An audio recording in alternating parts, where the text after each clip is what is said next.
ఈ రోజు విజయనగరం కోట జంక్షన్ వద్ద జీఎస్టీ సంస్కరణలో అన్ని వర్గాల ప్రజలకు లబ్ధి చేకూర్చిన భారత ప్రధాని శ్రీ నరేంద్ర మోదీ గారికి, ఆర్థిక మంత్రి శ్రీ నిర్మలా సీతారామన్ గారికి, విజయనగరం భారతీయ జనతా పార్టీ జిల్లా అధ్యక్షులు శ్రీ ఉప్పలపాటి రాజేశ్వరం గారు ధన్యవాదాలు తెలిపే కార్యక్రమంలో మీడియాతో మాట్లాడుతూ, ఈ జీఎస్టీ విధానం పేద బడుగు బలహీన వర్గాల వారికి ఎంతో మేలు చేసిన సంస్కరణ అని, దేశ చరిత్రలోనే జీఎస్టీ పెంచడమే గాని తగ్గించిన ఒక మోదీ గారి ప్రభుత్వం వల్లే సాధ్యమైందని అన్నారు. సమాజంలో ఉండే వివిధ పౌర సంఘాల వాళ్ళు కూడా వచ్చి ఇక్కడ నుంచి కోట నుంచి మన గంట స్తంభం వరకు కూడా ర్యాలీని నిర్వహిస్తున్నాం. 56వ జిఎస్టి కౌన్సిల్ సమావేశంలో తీసుకునేటటువంటి నిర్ణయం యావత్ భారతావని గర్వించదగినటువంటి నిర్ణయం. ప్రధాని నరేంద్ర మోదీ గారు పరిపాలన చేపట్టిన దగ్గర నుంచి ప్రతి వస్తువుపై కానీ సేవలపై కానీ ట్యాక్స్ తగ్గడమే కానీ తరగడం అనేది మనం ఎప్పుడు చూడలేదు.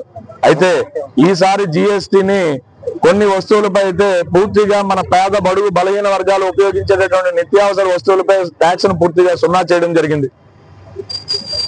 అలానే వ్యవసాయ ఉత్పత్తులపై, వ్యవసాయానికి సంబంధించినటువంటి వస్తువులు ఏవైతే ఉంటాయో వాటి మీద కూడా జిఎస్టీని తగ్గించారు. అలానే ప్రతి ఒక్కరు కూడా పేద మధ్యతరగతి కుటుంబాల యొక్క కలనేటువంటి సొంత ఇంటి సహకారానికి కూడా సిమెంట్ పై కూడా, స్టీల్ పై కూడా జిఎస్టీని తగ్గించడం జరిగింది.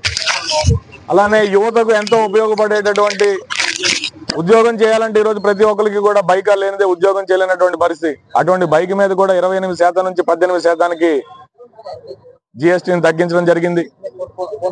హిందీలో ఒక సామెత చెప్తా ఉంటారు, ప్రతిదానికి కూడా చప్పన్నించిగా సీనా అంటారు. అంటే 56 అంగుళాల ఛాతీ గల మగవాడు అని చెప్పడానికి, పౌరుషానికి ప్రతీకగా, బలమైన నిర్ణయాలు తీసుకోవడానికి ప్రతీకగా చెప్తారు.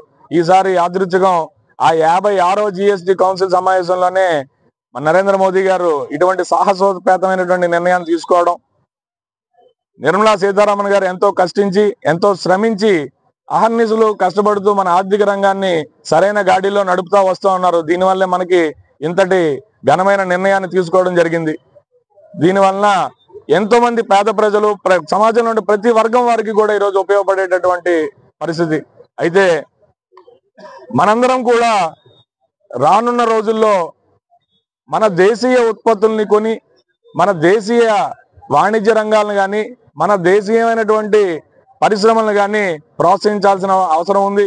అలా కానీ చేసినట్టయితే మన రూపాయి విలువ బలపడమే కాదు, మనకి రానున్న రోజుల్లో ట్యాక్సులు ఇంకా తగ్గేటటువంటి పరిస్థితి ఉంటుంది. కాబట్టి విజయనగరం జిల్లాలో ఉండేటటువంటి ప్రజలందరికీ కూడా భారతీయ జనతా పార్టీ తరఫున విన్నవించుకుంటున్నాం. రానున్న రోజుల్లో దేశీయ ఉత్పత్తుల్ని ప్రోత్సహించాలి, దేశీయంగా ఉండేటటువంటి సేవల్ని ప్రోత్సహించాలి అని చెప్పి కోరుకుంటూ ముగిస్తున్నాం.